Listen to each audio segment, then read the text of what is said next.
saying, "Excuse me, ma'am," and "Pardon me, sir," as proper as I could in the middle of a holy war. At the back of the church, I was careful to cross over the center aisle, since, unlike Mother Brock, I didn't have a big position in the church and lacked permission to walk down the scarlet carpet that led to the altar. Behind the glass window of the nursery, a mother seemed not to notice that the diaper covering her breast had fallen.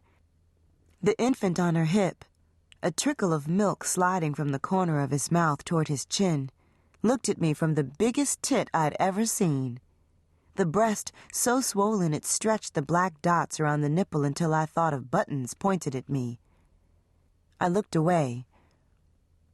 Ahead, Hester Cochran, as if sin could seep right through his toothy mouth, eyed the dresses in front of him from the waist down.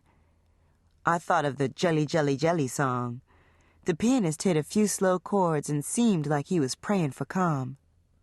Reverend Tyler, not one to join in these celebrations, held up both hands and said, "All glory be to God." As I made my way to the front of the church, I met the half-smile on Sheila Flower's face and thought it was a good thing I wasn't God. In the middle of all the hoopla, I could have made the neighborhood bully disappear, and I knew for sure the entire 8th grade would have less worry and misery. At the altar, Mother Brock was whispering to herself and taking the privileged center aisle back to her seat. Reverend Tyler's voice continued to quiet the storm inside the Second Baptist Church of Moline. I stepped forward and waited for his acknowledgement. "Let's welcome Miss Patience Jan Campbell." The sound of my full name was an embarrassment. PJ would have been just fine. I could just hear Sheila calling me Patience in front of a crowd. Reverend Tyler kept going. "Miss Campbell just turned 13, and as is our custom, she's going to come forth and share her favorite verse with a self-interpretation." "Out of the mouths of babes," exclaimed Elder Yancey's wife. "Mercy, mercy," I heard a woman say as I walked up the side steps and over to the podium.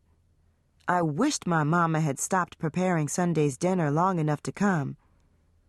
Placing my Bible on the podium, I opened it and read from Ephesians.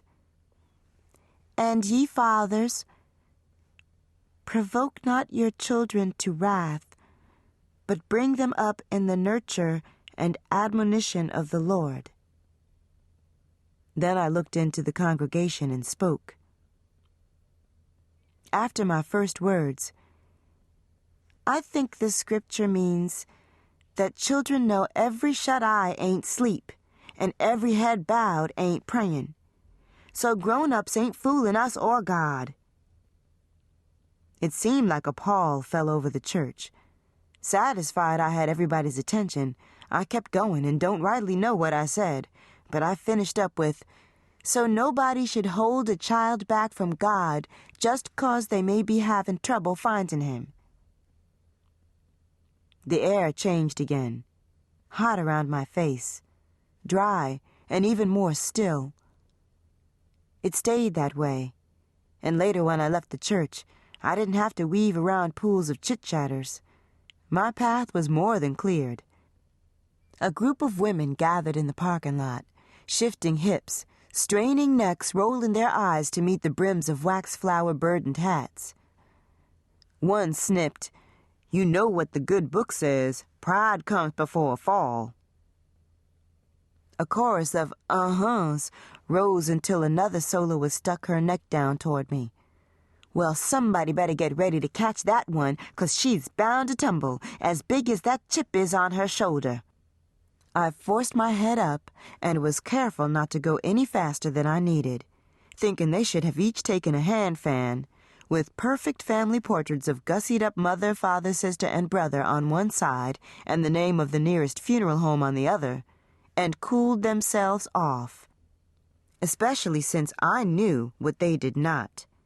If they craned their necks down a little lower or accidentally touched me, taking that every child that's a child of God is my child idea far enough to lay a hand on me, that wasn't trying to put the blessing of the holies in my bones.